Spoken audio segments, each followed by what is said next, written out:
Welcome to Alpha 13, squaddies. As you may have heard, the big news is that we're upgrading to Unreal Engine 4.21. But that's not all. Say hello to the Combat Engineer. Capable of awesome destruction, this new role is a specialist, focused on demolitions, sabotage, and construction. Ambushes and area denial will be the order of the day, as the engineer can deploy anti-tank mines as well as timed detonation charges. They're no slouch with a shovel either. Look to them to help speed up the construction and demolition of deployables. For the opposing forces, the sapper role will be taking on some of the responsibilities previously held by the scout. In addition to the combat engineer loadout, they will be able to lay improvised explosive devices, leaving the blue 4 to second guess each assault. One last perk. These new roles will be able to clear the way by destroying vehicle wrecks, so there'll be no more getting stuck on bridges. Speaking of destroying things, Alpha 13 will bring the release of Destruction. This rush-style game mode will pit two teams against each other in the hunt for randomised caches. Attackers will have to locate and then destroy 2 caches per phase in order to proceed. Defenders simply have to stop them any way possible. Destruction isn't the only change coming to the way you play squad with this release. The Fog of War is being introduced to randomised AAS. When faced with the Fog of War, only your current objective will be available, and you'll need to take it down before you can move on to the next one. We're also making some tweaks and updates to Invasion, Insurgency and Skirmish modes. Check out the full patch notes on the squad blog for details.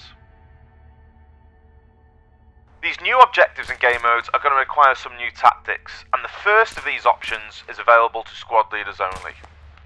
Squad leaders will now be able to place a rally point remotely next to another squad leader's rally. While this will only be available if your squad leader is dead, it should increase your squad's ability to effectively support and reinforce other squads on the battlefield. And while you're making your way to the front, you may notice some new options available to existing kits. For example, militia and insurgent crewmen will now be able to wield the VZ61 Scorpion machine pistol. Its extremely compact nature makes this a deadly addition to these kits as a personal defence weapon. Should you find yourselves amongst the British Armed Forces in need of a little personal defence, you may want to equip the SA-80 bayonet, which has now replaced the M9 placeholder previously in use. No matter which side you're on, you'll be glad to hear that we've made some changes to the aim down scope or ADS speed in order to make it a bit more consistent when moving. We've also adjusted the acceleration and deceleration to make player movement a bit more responsive. Additionally, medics and light anti-tank roles will now have an optics variant available.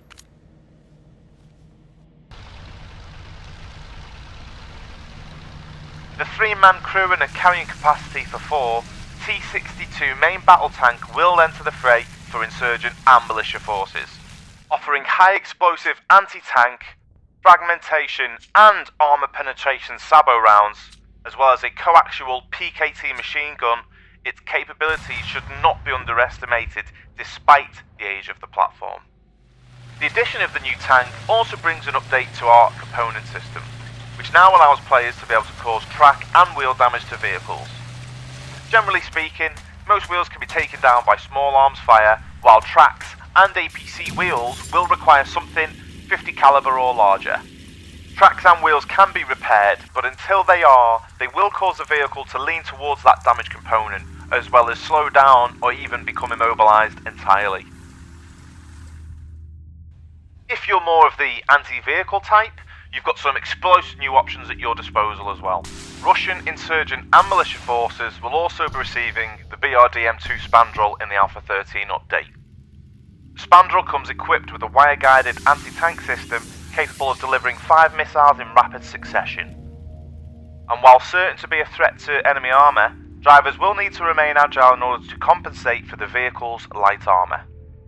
A counterpart to the Spandrel, the MATV tow variant will also make an appearance. Basically, a tow on wheels, it carries a few extra missiles and little else. Certainly not much in the way of armour. Veteran squaddies will be happy to hear that the rocket artillery techie has also received some much needed love.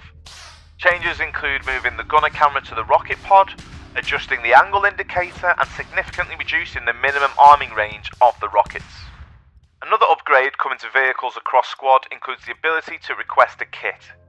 While light vehicles and tanks will be limited to crewmen, both APCs and IFVs will offer ground infantry kits, just as you'd request from an FOB ammo crate. This change enables all vehicles to have access to field repairs via the crewman's repair tool. Speaking of FOBs, there are some changes coming to deployables as well. First and foremost, insurgent hab placement rules have changed.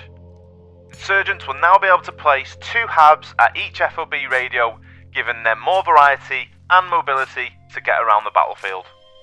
Other deployables are also getting some love. We've loosened up the placement bound so items like razor wire can actually be connected to each other without gaps, which will help further improve hab defense. And even better, we've included an often requested feature, which is the ability to rotate deployables using lean keys before placement. Last but not least, we are bringing some more UI changes to the game client. Be sure to visit our website for the complete patch notes. And there you have it, soldiers, a look at some of the major changes coming in Alpha 13. We'll see you on the battlefield. Thanks for playing squad. Offworld out.